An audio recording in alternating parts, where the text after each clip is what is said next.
पंचायत की सरकार। देखिए सिर्फ ताज़ा समाचार पब्लिक पर। आप देख रहे ताज़ा समाचार की खास पेशकश पंचायत की सरकार। और पंचायत की सरकार में आज हमारे साथ मौजूद हैं जलालपुर प्रखंड के माधोपुर पंचायत के भावी मुखिया प्रत्याशी सुशील सिंह जी। तो आइए इन्हीं से जानते हैं कि आखिर इन्होंने चुनाव लड़ने के बारे में आखिर सोचा क्यों है।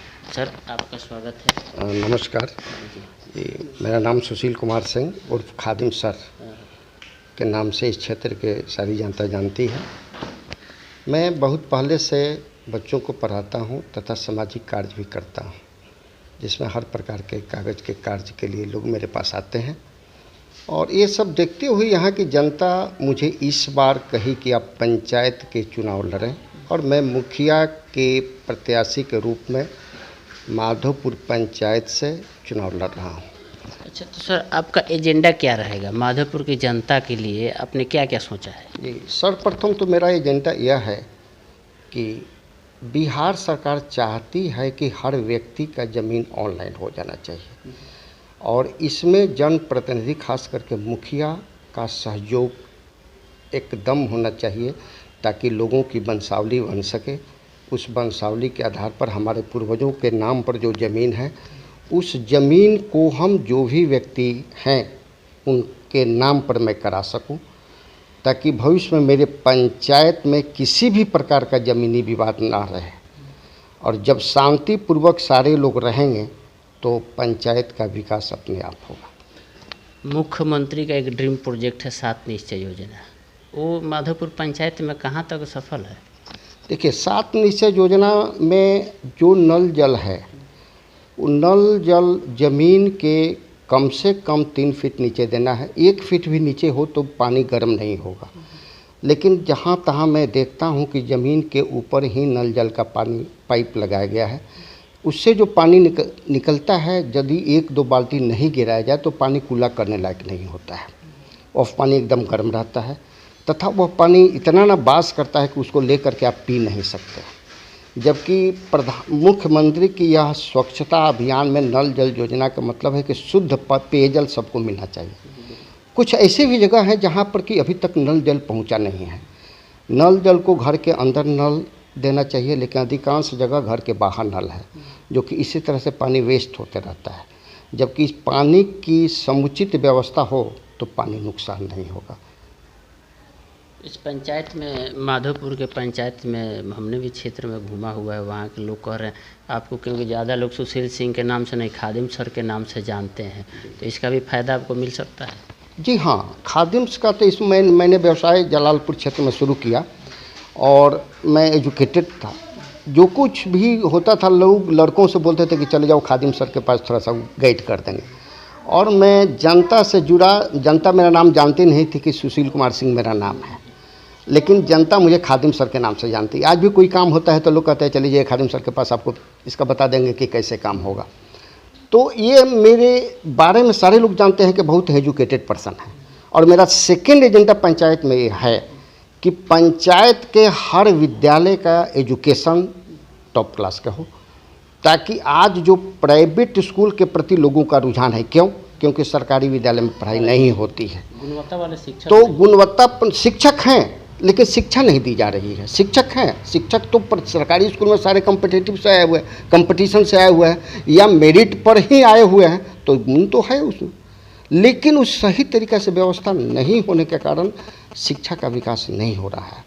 यदि मैं हर विद्यालय में शिक्षा समुचित व्यवस्था कर दूं, हर शिक्षक अपना जिम्मेवारी समझ ले कि नहीं मुझे विद्यालय में पढ़ाना है, तो मैं समझता हूं कि मेरे पंचायत के लड़के प्राइवेट स्कूल में पढ़ने के लिए नहीं जाएंगे। और मेरा यह सेकंड एजेंडा तो मेरा यही रहेगा कि एजुकेशन अच्छा हो, क्योंकि मैं खुद एक शिक्षक हूं, और शिक्षक का नाते मेरा एजेंडा रहेगा कि मेरे यहाँ हर प्रकार की शिक्षा बच्चों को दी जाए, खास करके टेक्निकल शिक्षा हो, ताकि बच्चों में किस तरह से वे रोज़गार प्राप्त कर सकें, इसकी मेरी व्यवस्था रहेगी। रोजगार को लेकर के आपने क्या प्लान बनाया? जी, रोज़गार के लिए देखिए, सरकार तो चाहती है कि जो यहाँ मेरे यहाँ बहुत से बेरोजगार लड़के हैं वो कुछ रोज़गार करें। जैसे सरकार चाहती है कि डेयरी फार्म पंचायत लेवल पर खुले। मैं कोशिश करूंगा कि डेयरी फार्म खुले। मैं चाहूँगा कि छोटे छोटे लघु उद्योग हो, मत्स्य पालन तो ऐसे भी सरकार का प्रोजेक्ट में है, मुर्गी पालन तो सरकार के प्रोजेक्ट में है, लेकिन बहुत से ऐसे टेक्निकल हैंड लड़के हैं कि 5-10 लड़का मिल करके छोटा मोटा रोजगार कर सकते हैं। जैसे अगरबत्ती का निर्माण करना हो गया, साबुन का निर्माण करना हो गया। मैं चाहूँगा कि पंचायत लेवल पर उन लोगों का वैसा व्यवस्था करूँ ताकि उनको एक ब्रांड मिल जाए, पंचायत के नाम से एक ब्रांड मिले, और मेरे यहाँ कम से कम सैकड़ों लड़के रोजगार से जुड़े। ये मेरा एक ड्रीम प्रोजेक्ट में। अच्छा, यहाँ पे जल जीवन हरियाली का कितना भी हुआ है पंचायत में? जी हाँ, ऐसे तो नल तो लगभग सब जगह लगा हुआ है, लेकिन जो चाहिए उस तरह से लगा हुआ नहीं है। उस तरह की व्यवस्था मेरे पंचायत में नहीं है। मैं देख रहा हूँ खास करके कुछ ऐसा जगह है मेरे पंचायत में कि बहुत ही पिछड़ा हुआ दिखाई सब देता है। जगह नल जल पहुँचा हुआ है? बहुत से मोहल्ला में पहुंचा नहीं हुआ। अभी भी नहीं पहुँचा ना, अभी भी हाँ, अभी भी नहीं पहुंचा है, या पहुंचा है तो लोगों के घर के पास ना हो करके रोड पर पहुंच गया। अच्छा, अभी मुखिया का सर चुनाव लड़ने जो सामाजिक कार्यों में जुटे हुए हैं, कोरोना काल में आप अपने पंचायत में कैसे किए थे जनता को जागरूक? कोरोना क्योंकि एक ऐसी महामारी है कि इसे बचाने के लिए बहुत सारे इसमें वो करना पड़ता है। जी, ऐसे तो मैं कोई जिम्मेवार पद पर तो था नहीं, लेकिन लोगों में यह मैंने मैसेज देने की कोशिश किया कि आप अधिक से अधिक लोगों से दूरी बना करके रखें, मास्क का प्रयोग करें।